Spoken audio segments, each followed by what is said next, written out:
Hi folks, it is the anniversary of 9/11 today.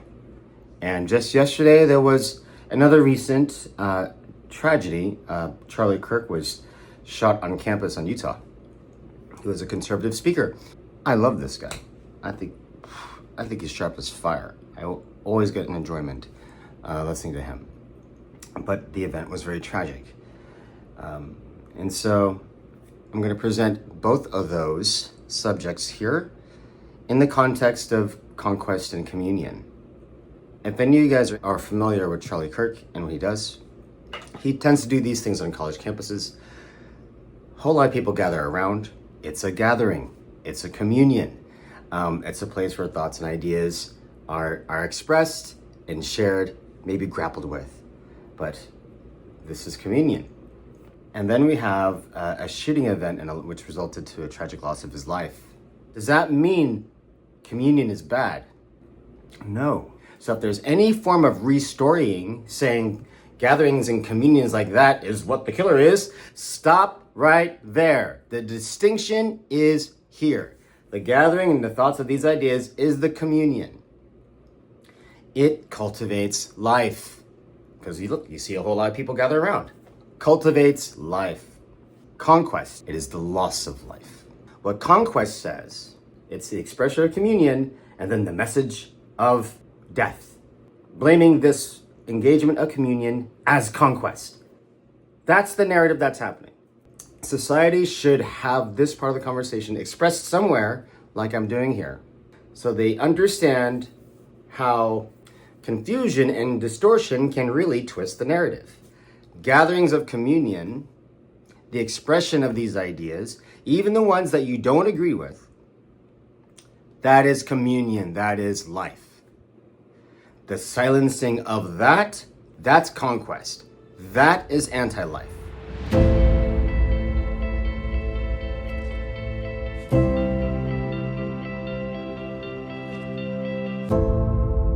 When I started to learn about the message of the embodied Christ, which is a version of Christ who has sex. And I know that's a real controversial idea. You know, nerve endings are going crazy. It's going to be considered heresy. And like, why is it such a controversial idea? Probably because it's powerful. It means something. That must be spiritually nuclear. It's got to be the most powerful thing to wake us up. That's what I think.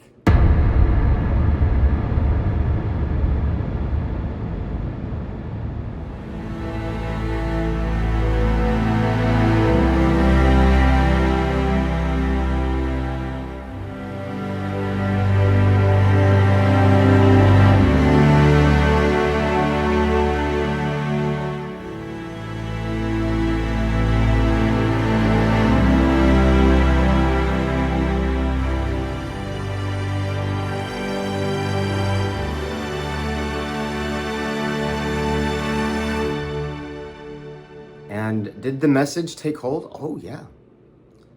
It started to cause a stir.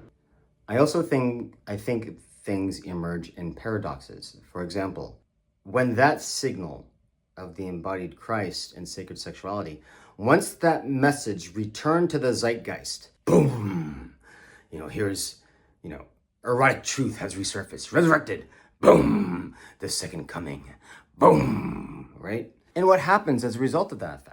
There tends to be like a snapback. It's like there's a counter response. Did anything happen then that would have resisted it? That's why I'm posting this on 9/11. 9/11 happened. Regardless if it's conspiracy or crisis, it's there. The existence is there. Energetically. So I do believe the embodied gospel was about to catch on, and this was a natural reaction. It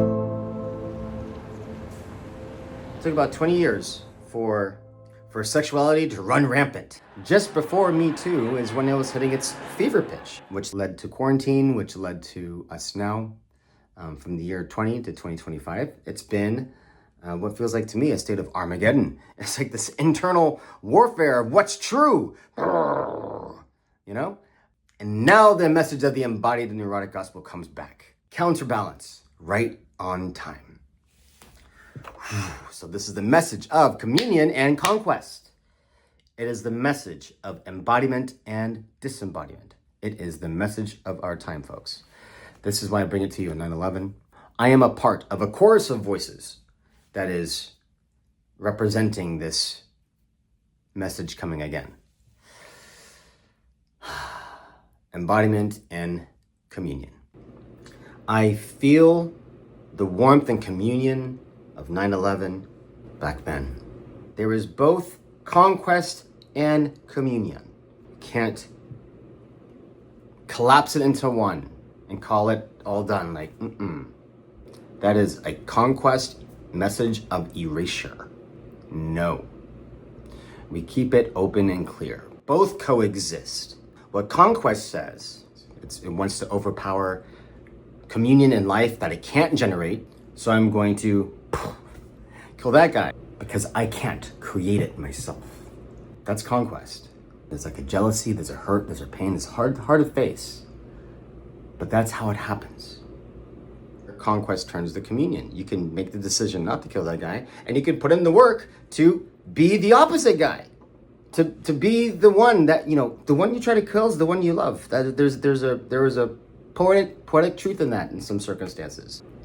Anyway, conquest and communion on this day. Thank you for embodiment. Thank you for communion. Conquest teaches us. But it doesn't have to be at a loss of life, dignity, erasure of story, the undignifying of another through distortion and confusion. It doesn't have to be those ways of conquest that erase, that kill, that rape. We can be in communion as family and sit in the discomfort of all the feelings and commune, because that's what we all actually want. In the name of Christ, in the name of truth.